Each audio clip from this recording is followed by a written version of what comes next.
Alright, we got a challenge on our hands, and one of our honorable or dishonorable members of our Discord, however you want to look at that, suggested that we play a, quote, warrior deck with only 1, 2, and 3 drops.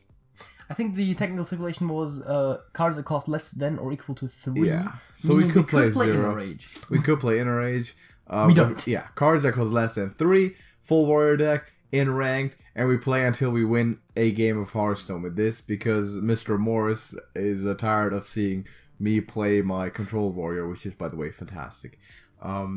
But this is what we're gonna hit the rank ladder with, and see if we can make anything happen. Snip Snap is our value machine there. It's fantastic. We have Beast package, we have Rush package, and we have I guess Enrage package.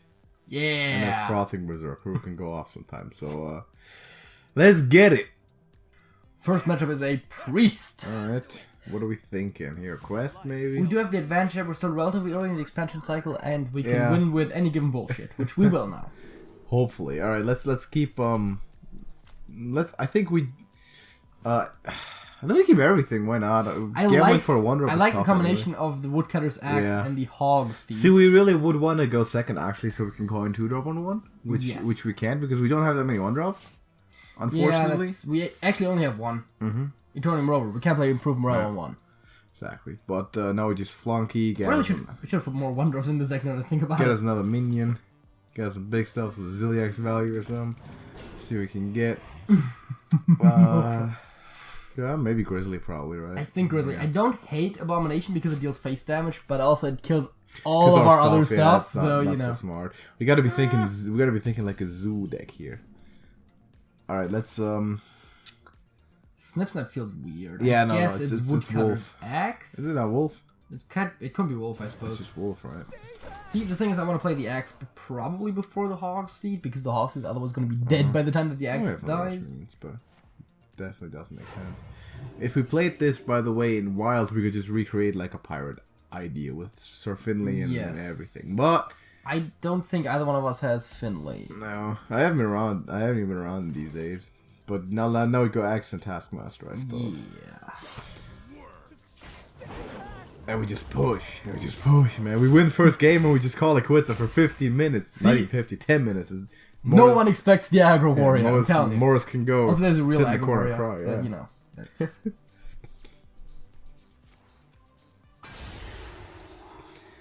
Alright. That could arguably be worse. I guess it's Alpha and Hog Steed. Hog Steed, yeah. Hog Steed in between the wolves, bro.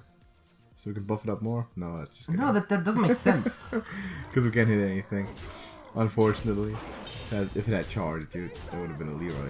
Well, if it had charge, the Woodcutter's Axe wouldn't work. Yeah. Which, by the way, is pretty much the sole reason of why the card Charge can't give Rush. Because then the minions would be buffed with Woodcutter's Axe. Like, such an edge case. Something like that. Oh boy. He's doing things. Alright. What do we got? What do we have, man? Alright. This is all not so strong what he's doing. I mean, he's going up to 15 health. I mean, effectively, he's virtually going up to 22 because we're winning, right? We just win. Are we just winning with Axe? 6, 12, 14, yes. Well played. See? What up, Morris? And we even got a hero power in. Fantastic, dude. Way too easy. Way too easy, Morris. Look at his deck. We just embedded a meta deck by accident. This too Morris, man, you gotta give us another challenge. That was way too simple. Look at this. Look at this stuff. Oh, I mean, it doesn't display stats no, yet, it doesn't. But there you go. 1-0. Done it. 100%. Easy. Too easy. Morris, man, come on. We need new challenges, bruh. That's too simple, dude. It's too easy. We can't, dude. This is stupid. It was like turn 5, turn 6. Easy wins. Way too simple. I mean, what do you want us to do? What do you want us to do, man? Come up with something. Come on, now. Sit down. That was great. All right, thanks for watching. A short video, I guess. But hey, we completed the challenge, and if you feel motivated to challenge us with something else, not just Morris, but anyone, and have your hopes and dreams destroyed by us on National Life Internet as we cleared every challenge with ease. Put them in the comments or in our Discord server, by the way, which you can go join. Link to that is in the description. TrashcanTV Discord server is free for everyone, and you can meet specimens like Morris and us and other people there, who we all have a lot of fun playing Hearthstone, getting better together, and doing this sort of shenanigans. But that was a clean showing, man. We could run this video almost completely uncut. Fantastic. Yeah. Thank you for watching. Drop a like and a subscription. If you want more of this, let us know. And JJ. That's it. That's it.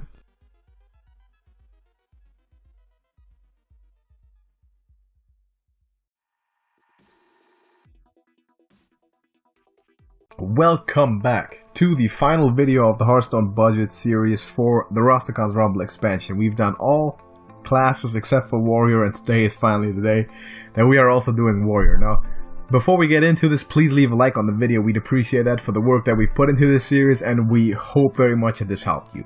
Now, if you haven't checked the other ones out, go do that. Links in the description. There's an info card there, so go have a look at some of the other budget decks.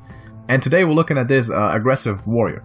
Rush / charge / tempo style Warrior. Yeah, a lot of enrage and damaging effects, which is what the way of the Warrior is, basically. Also some beast synergy.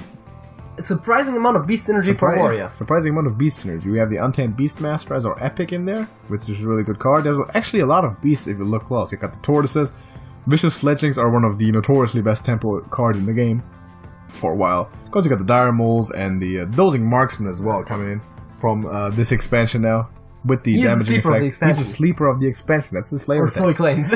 If you are deciding to play this deck and want to do it more and you want to upgrade it later when you get more dust, the first card that I would recommend you add to this would be Darius Crowley.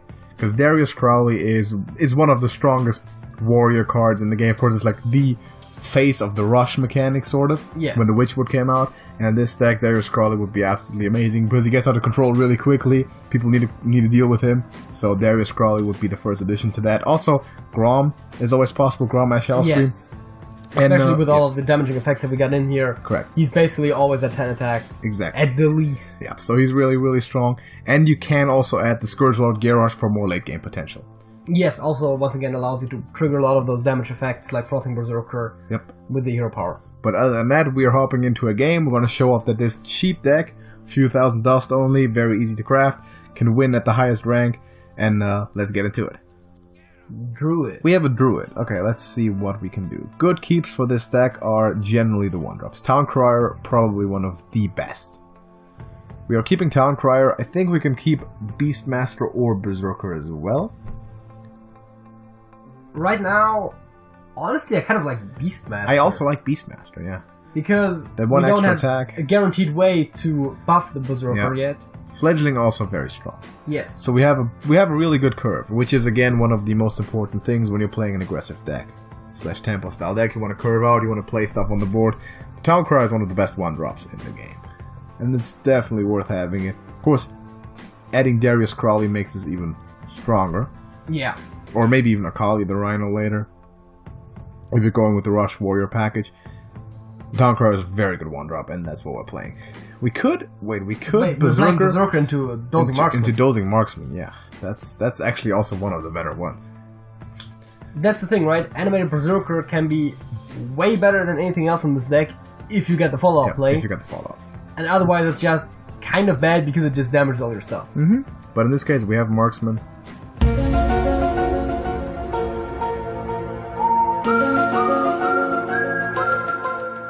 Druid doing Druid things. Yeah, I don't like it when Druid does Druid things. Well, as long as the Druid things don't affect the board, it's pretty good. So that's a very good play, actually. 4-3 on 2. 2-mana 4-3. I like it. Really good. Fledgling coming up. If he doesn't start dealing with anything, that's a really good one. Because the Fledgling forces him to do something. Yeah, the 3-2 Fledgling is a bit awkward, but it still is really good. It's a 3-3. But it gets damaged by the Berserker. Okay, yeah. We could Frothing? I don't hate Frothing. Oh, let's go Frothing then. Because then we get the double threat going. Alright. And if he were to take out the Marksman... Yep. Blood Razor would be a major draw already. Yeah. That is true. And just any minion that we play buffs our frothing. That's true. Any trades that we make buff so our he's frothing. just gonna continue doing the druid thing.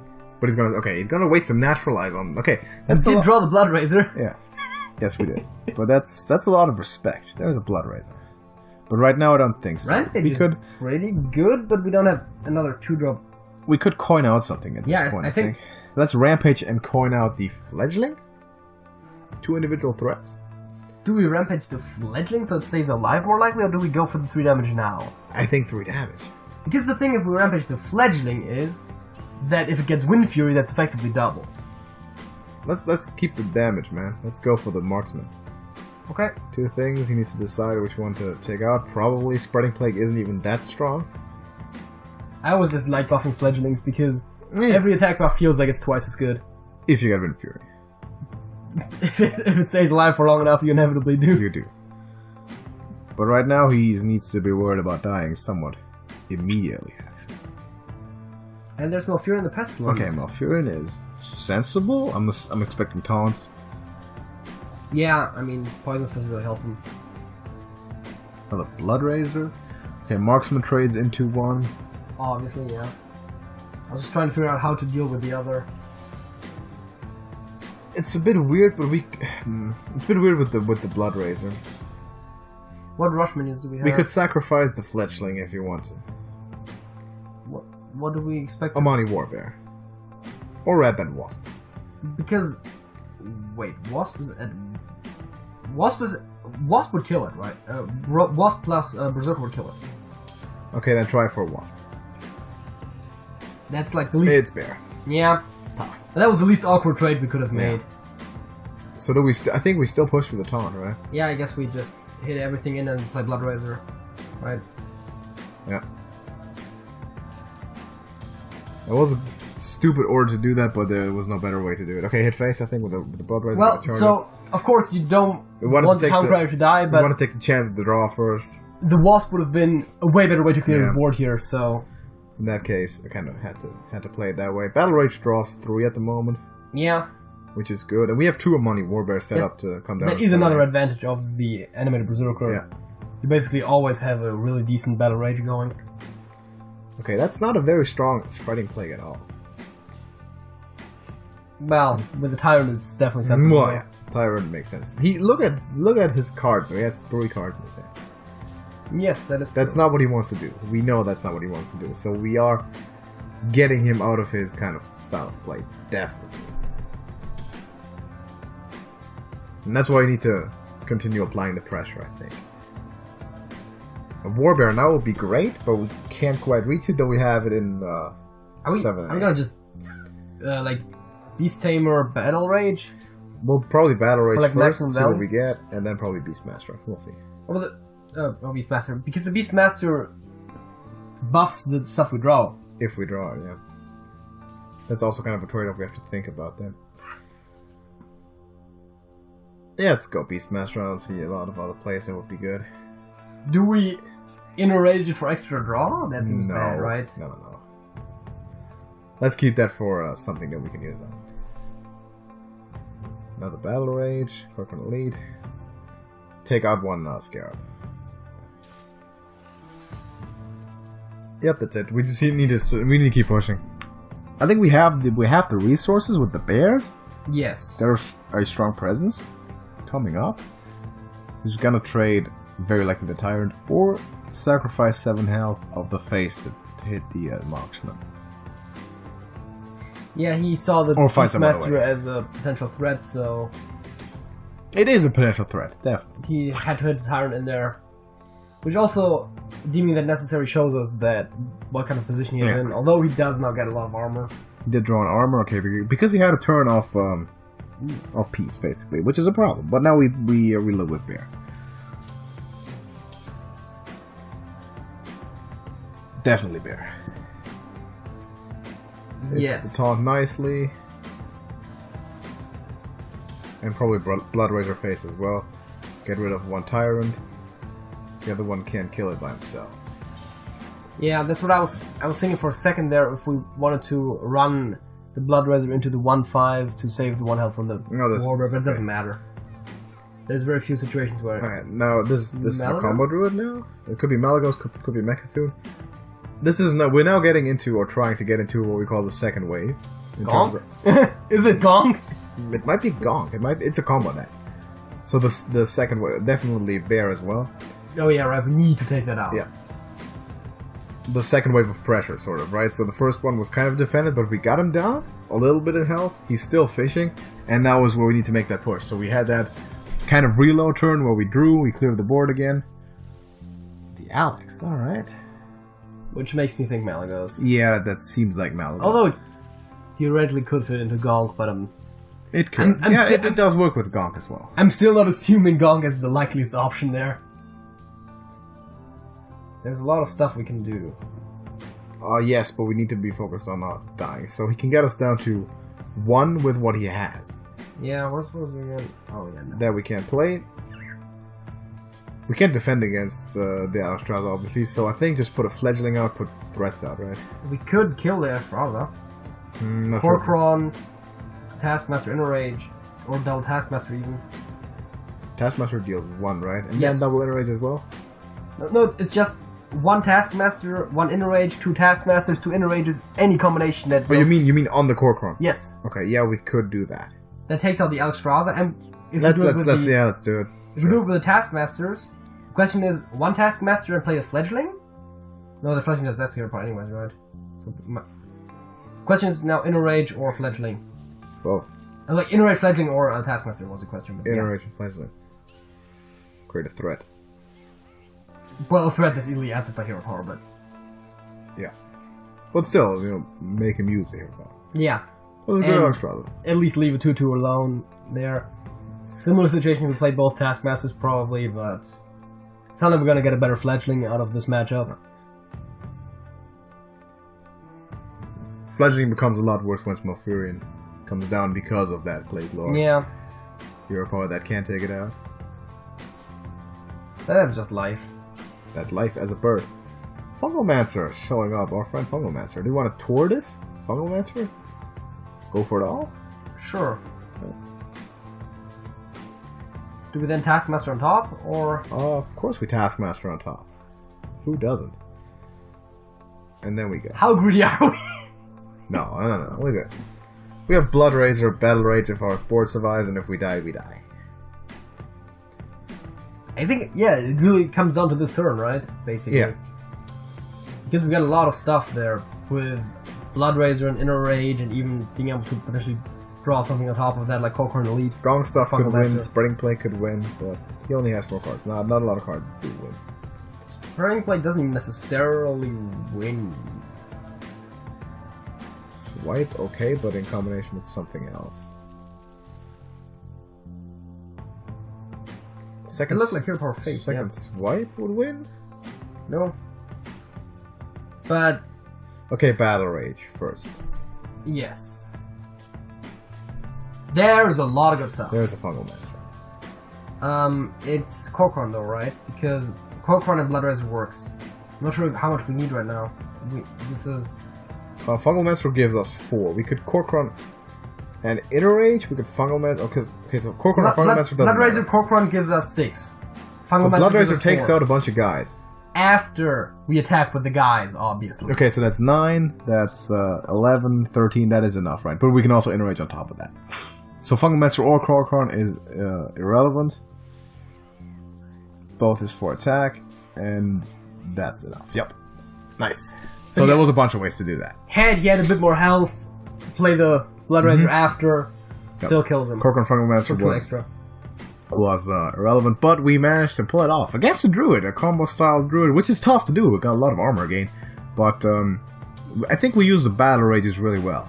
Yeah, in this game, really definitely. Good points. The reload was like what saved us there in the end, because next turn he would have killed us. And we drew like 7 cards in total from Battle Rages, so that's one of the strongest cards in the stack. Even though it doesn't look that aggressive, it's important sometimes to reload and go for that second wave. Like I said, once your first kind of rush is stopped, you take a turn to reload, to clear the board, to regain initiative, and to load up with the draw, and then you go for it again. Also, what makes or breaks an aggro deck usually, like. Either you win really early on, or you have to find a way to get your cards back. Exactly. That's why Odd Warrior, for example, is pretty good. No, Odd Warrior. Odd Paladin. Odd Paladin, because if Odd Divine Warrior is Favor, control. you have Because of Divine Favor, you reload. get to redraw.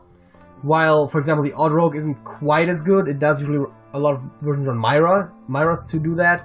But that only works for one turn, basically, and then you start fatiguing to death really fast. Exactly. So we've seen how important it is to keep putting on the pressure, because you can never allow your opponent to get comfortable. He never had that card draws, that cycling going that he would want to in a combo deck. He had to forcefully, like, flourish the Alex draws to get that out, get something on the board, so he never really got into his groove. And this deck is absolutely viable. Again, Darius Crowley would be the first addition there. Grom is possible, Scourge Lord Garrosh is possible. You can play a second Town Crier if you prefer that, maybe over the animated Berserker, but that's the point where you need to play around with it yourself and experiment with it. If you like this deck. The animated Berserker was what basically what won us the early game. In this game, it worked out really well. Again, there's different ways to play this, of course, but if you like this deck, then please drop a thumbs up on the video. We appreciate it a lot, and if you've seen the other ones in the budget series as well, then now is the time to let us know which one's your favorite. So drop in the comments if you've tried them all, or even if not, which one is your favorite, and which one would you like to try out most? Yeah, and which one would you maybe like to see the more complete version of on the channel? Yes, so we had an idea to actually revisit some of the decks with some of the improvements, maybe at some point later when you actually have that dust. Put some of the legends in there and actually show off the power potential of those. So any suggestions there, we'd appreciate. We'd also appreciate a subscription to TrashcanTV Gaming if you're interested in that. Some of our other Hearthstone content. But yeah, thank you for watching. We're gonna see you in the next one. JJ. That's it? That's it.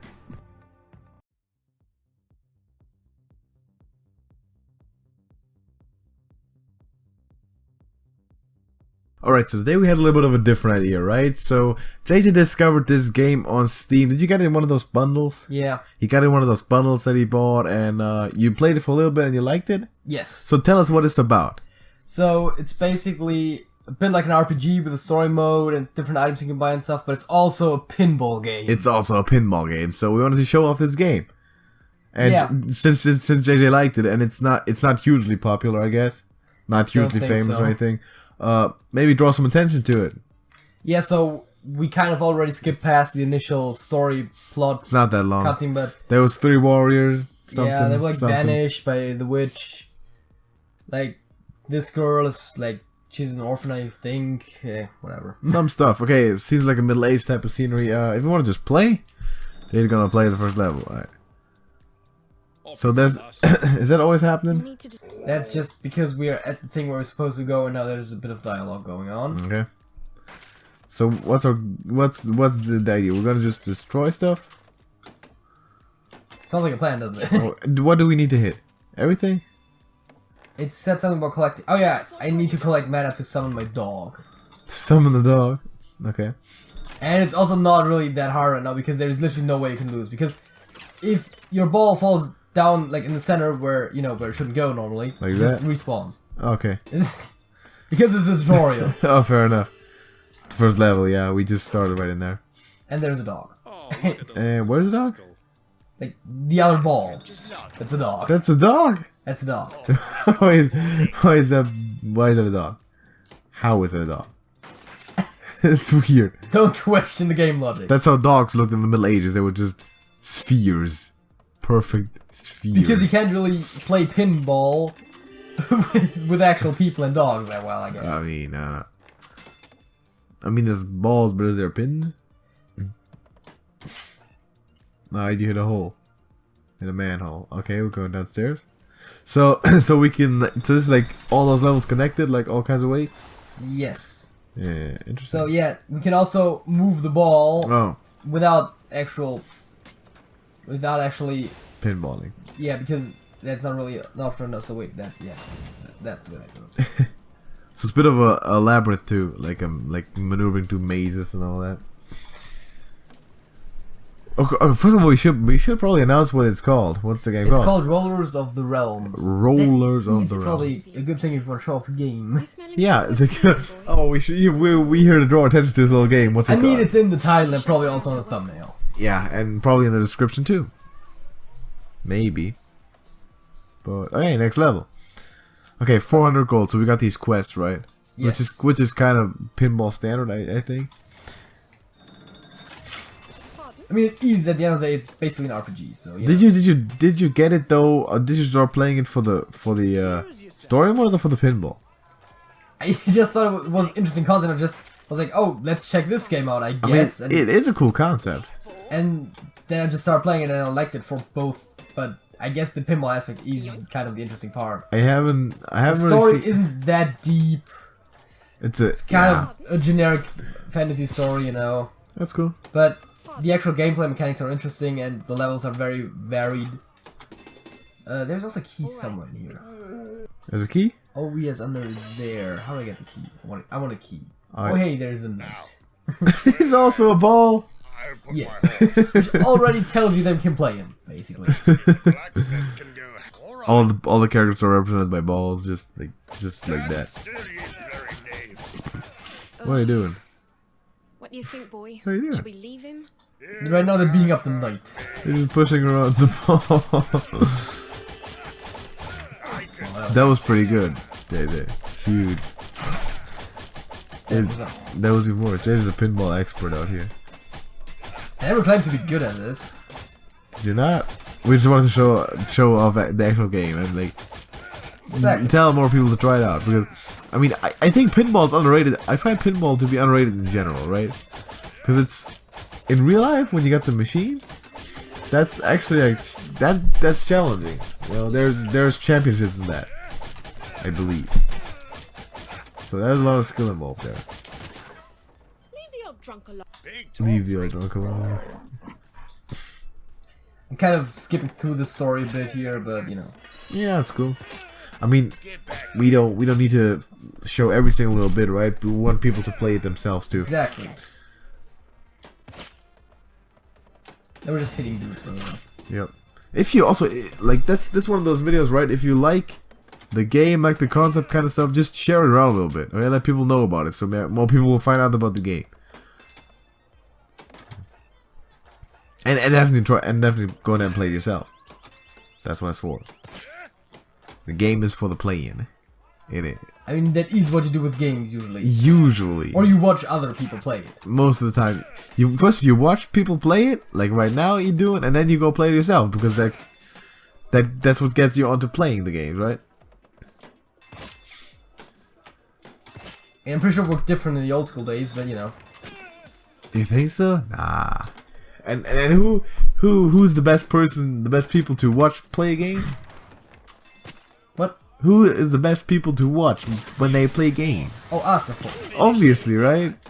Because we know games. Like who else would bring in this type of game? Not many people would you bring. Well, like, come on, we count up with our with these types of games. All right, there's some dude marching through the. Yeah, he stole our dog. All right, so we need to probably get to this key. Is that correct? What were you thinking? Well, no, we don't need the key. That's just an optional thing. Okay. What on But we are gonna recruit the knight now. Where's your We're recruiting the knight. Is all the you weren't so. cross down? I think I can. It would be Lots of dialogue. Yes. If you want to read it right now, if you want to follow this like game, maybe it becomes more videos, like a series type of thing, more in depth for the story. Then pause the video, read the messages.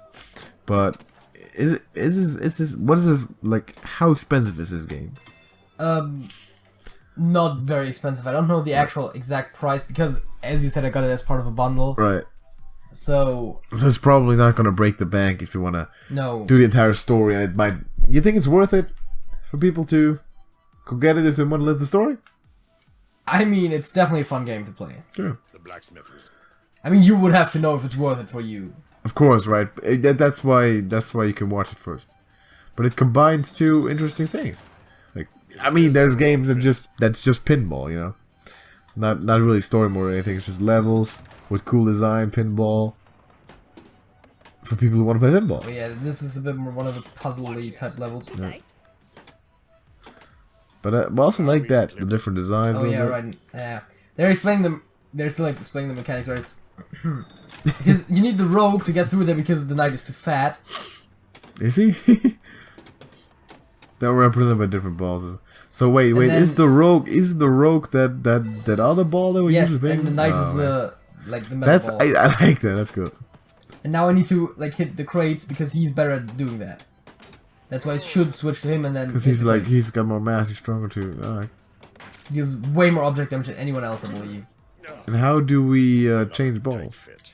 With W or I believe it said. I usually use W. Because it's also... I actually don't know why. That's yet another feature to like use different... Like having to use different pinballs. It's cool. I feel like you can't get through there. Also, if you can't tell, I'm also just watching JJ play this game right now. It's just, I'm a man of the people. I watch JJ play games. What are you doing, JJ? Well, so we need to go up there with the green arrow. The green arrow. Let's see. Alright. Actually, let's see where we can go from the start. Okay. Intentionally died there, which I guess. Let's get this level finished. Didn't even. Let's get this level finished. Okay. How is that happening? He's just stuck there at the end where he. It's too big. He should be able to fall in there. It's too big. Can't fall.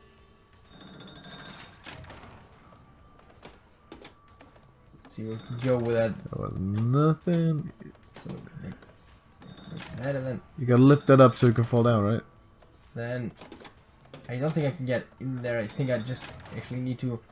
I honestly don't remember where exactly I need to go with this. I mean, I can't easily go here. That's not a problem. Do I like? You need to lift this one up. I'm pointing at the screen right. Lift this one up so you can go by here. Can you do that? That's how far it goes. Oh, it does not work. I was thinking the one to the left side where you were stuck before. Because, I mean, I think you need to get past the dude, right? It should probably read what it says. Yeah, that would be good for the story mode and all that. See? Oh, right. That's The knight was where too we fat go. to get past that. That's what was happening. Fair And there's enough. the healer. Alright, there's a healer. Is that yet another ball? What? Is that yet another ball? Yes. And And they you all already know she's gonna join the party because she's also a ball. Yeah, and they all have special abilities type of thing? Yes, so now that we have the healer, we can revive That's people. also pretty cool. That's the RPG type of thing. Yes. That's still the rogue we're playing as at the moment? Yes, and wait, so this opens, and then I get the key. I like the game. And then I can go there and go to the chest and get the side arm for the knight, which increases critical and parry abilities. It definitely has an RPG aspect. as a pinball. Yeah, but it's also as a pinball aspect. Yeah. Basically, that meaning that if you like one of those two things, you should definitely try the game out. And if you like both, you'll probably love it. Which I do actually like both. So yeah. that works. A lot of people like RPGs, and pinball is kind of a cool thing too. That's the timing, right? You need to. There you go. Good timing. So that's the level? Yeah, that's the level. Okay, I think that's enough for today already. We just wanted to show this off, but if anyone is interested in us, like actually having a series where we play this for real, or JJ plays it for real, I don't have to be around for that. You can let us know, but we definitely wanted to bring some new, because we've been doing a lot of mainstream stuff out here, talking a lot about our the podcast and all that, playing The Walking Dead, playing all kinds of like browser games and all that everyone and the mother knows, right? So a little bit of originality never hurt a YouTube channel. Yeah. So that might be a good idea. Okay, like and subscribe if you want to. If you thought it was a helpful video, and JJ. That's it. That's it.